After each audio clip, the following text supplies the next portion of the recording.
So after owning the Ronin 4D for about 10 months or so and hearing a lot of complaints, it led me to ask some questions. And the camera's been perfect for me for what I bought it for. But after asking these questions, it confirmed my theory. DJI could make a Ronin 4D Gen 2 tomorrow if they wanted to. So, why do I have this theory? How did I confirm it? I did a survey on my Facebook group with my peers of other Ronin 4D users. And this was the survey. I asked them, what is your biggest issue with the Ronin 4D? And 6 of them chose the Ronin 4D body. About 23 or so chose the Lidar. And it was kind of scattered around as far as the Pro SD module and the top handle.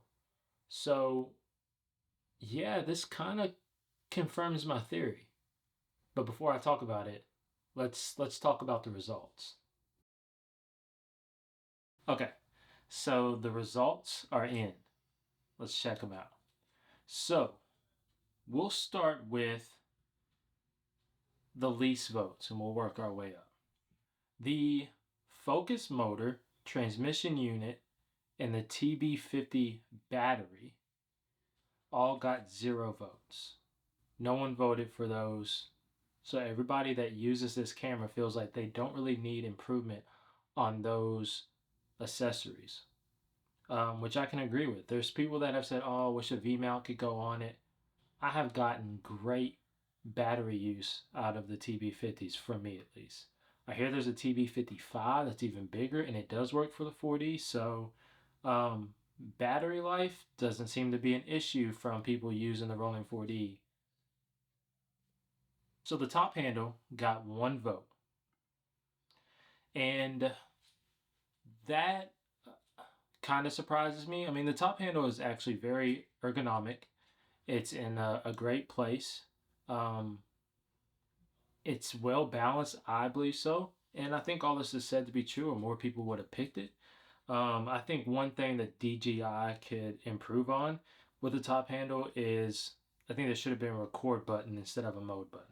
There's a lot of mode buttons, and they're figuring this out. But yeah, there could have been a record button on the top. So the hand grips got 2 votes. I feel like the hand grips are pretty good. With what they can do, you can twist them down, up, depending on how you're actually using the Ronin 4D. The hand grips, I mean, the joystick is nice. I think there could be some buttons that were flip-flopped or not there or actually did something else. So I could see improvement there on the side handles on why 2 people voted for them. But so far, you kind of have to be looking for what's wrong with these handles to find something. Because really, I mean, they're pretty good. I enjoy the side handles. They're very comfortable too. The X9 camera got 2 votes. So if you're not familiar, the Ronin 4D, it has a gimbal on it. That is the X9 camera. That's the camera system that's holding the actual gimbal. And I think it's pretty safe to say that people voted for that because they wish it could hold heavier lenses. You can lock the gimbal up. You can lock the gimbal, and it can hold heavier lenses, and you're just gonna have to use it without stabilization, which is completely fine. Might change the way you film, but it is still possible to put heavier lenses on there. I mean, the mount, there is no EF mount. That could be another reason why. But I have had a great experience with Sony lenses on the X9. And just to point this out, there are people saying they have had issues. The E mount is bad, blah, blah, blah. I would say if you are putting cheap third-party lenses on the E mount, I mean, I would believe they made the E mount for Sony lenses, to say the least. I have had a great experience with Sony lenses on the E mount. I'm using a 24G at this moment. Pro SSD unit, which is one I voted for, and it had 4 votes. And the Pro SSD unit, I think everyone's gripe with it is that it is expensive. It's $1,000 buy-in because you're paying $300 for the attachment to put the Pro SSD on the camera. Then you have to buy the SSD. And there has been rumors that it's not that fast. I have not used it, so I'm speaking off of rumors. That it's not that fast. It hasn't been reliable. And then also, this is a fact that when you plug it in, you are not going to have dual memory solutions going on. So it's going to take up uh, your CF Express card slot. So you'll just have to use the Pro SSD.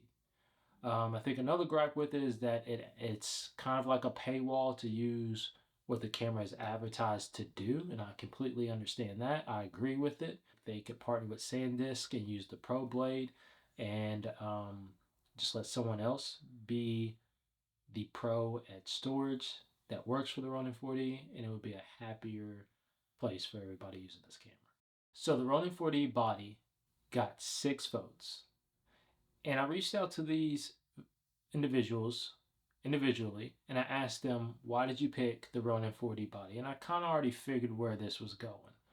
Um, and so they all said the weight. And it's always been funny to me that people have complained about the weight of this camera, because I've come from a Blackmagic Pocket 6K cinema camera, and it's like a heavy mirrorless camera, but when you rig it up, it's got some weight to it, and it's not even on a gimbal yet. So I then went and did a little bit more research on this weight issue, and I went to the Sony FX6 group, and I asked them, how much do your rigs weigh fully rigged out? Because I think if there's any camera that people are comparing this to, it would be the Sony FS6, FX9, that type of thing. And a lot of them got back to me and said their weight range was from 20 to 28 pounds. 20 to 28 pounds. My Ronin 4D, as you'll see when I weigh it, it's at about 12, 11 pounds. I'll give it 5 more pounds because I don't have the wireless transmission system, other accessories that could go on it and add some weight. So we'll give it 15. That's still nowhere near what these Sony cinema camera users are getting, 20 to 28 pounds. And then here's the kicker. They don't have that thing on a gimbal at all. So complaining about the weight on a 6K camera within these built-in, a gimbal and a 4D axis, I mean, it should just stop. And then the winner of all the votes was the Lidar unit. The Lidar unit, I mean, it has limitations on its range and its accuracy, but a representative for DJI did comment, and he said that he believes there's a misunderstanding of the LiDAR system. Someone else followed up and said, well, it's always hopping off of subjects and doing this and that and that. And that did kind of make me raise my eyebrows and then think, okay, maybe he's on to something. There is a miscommunication or a misunderstanding of the LiDAR system. So if you're not familiar, LiDAR measures the distance between objects by using technology that builds 3D models and transfers that data to whatever system the LiDAR is in communication with to say, hey, this is the distance on the subject you are telling me I should be measuring. So all the LiDAR is doing is measuring. And the camera is actually choosing who should be the subject when I'm referencing the Ronin 40 in this scenario. It's very similar to being on set and there's a camera operator and a focus puller. The LiDAR is nothing but the focus puller. Where the camera is subjecting on is the camera. So hopefully that explains that, helps with the misunderstanding of the LiDAR system with the Ronin 4D.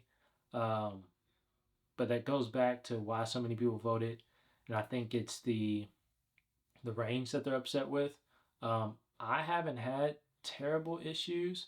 I have had issues where um, on spot, like right now I'm in wide, but on spot, it has just had this little tendency to be off if I'm not aiming below the subject. Like if I'm at my forehead, for example, with my center marker, it would potentially bounce back and kind of misread.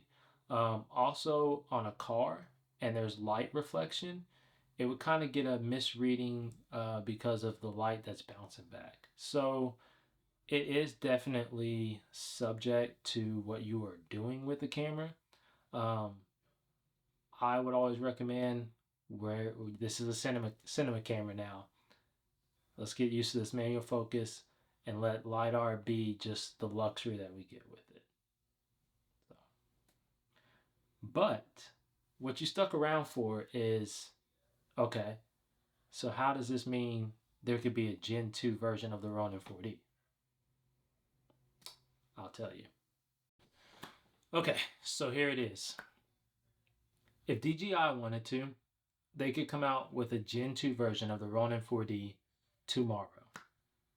They really could.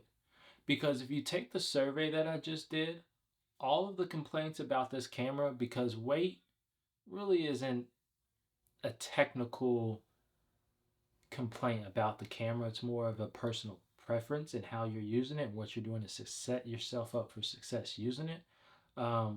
One of the guys is a wedding videographer, so I get it there, definitely. But weight aside, all of the issues were about the LiDAR, the side handles, the top handle, and the X9 camera system. Um, those are all accessories that DJI could upgrade.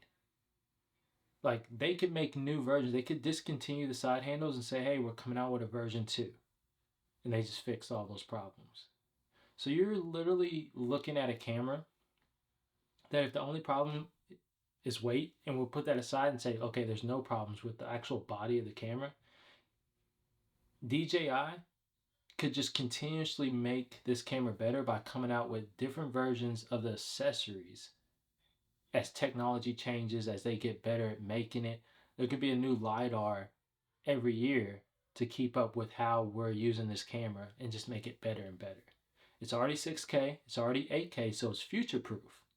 So if DJI is looking at this video, there's a couple things to this that I'm thinking. Either DJI knows this and knows they just made a camera system that you can actually marry, so you don't just have to marry the lenses, as they say, you can marry this camera body, and we're gonna upgrade and make new handles, new batteries, new camera, a new LiDAR, new focus motor to make this camera evolve throughout the years. Or they're watching it now and now they're gonna think and be like, oh, we should do that. Or they could be doing what we have been known for them to do, and it just went completely over their head, even though they watched this video, and there will be a Ronin 4D2, a Ronin 4D2 Mini, a Ronin 4D2 SE, and they'll just take all our money. But, I don't know. You tell me in the comments below. I think this is the perfect camera.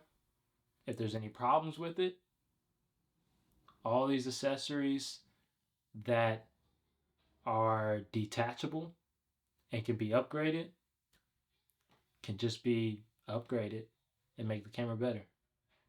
So that's my theory, and I think we could have a Gen 2 Ronin 4D tomorrow. Peace.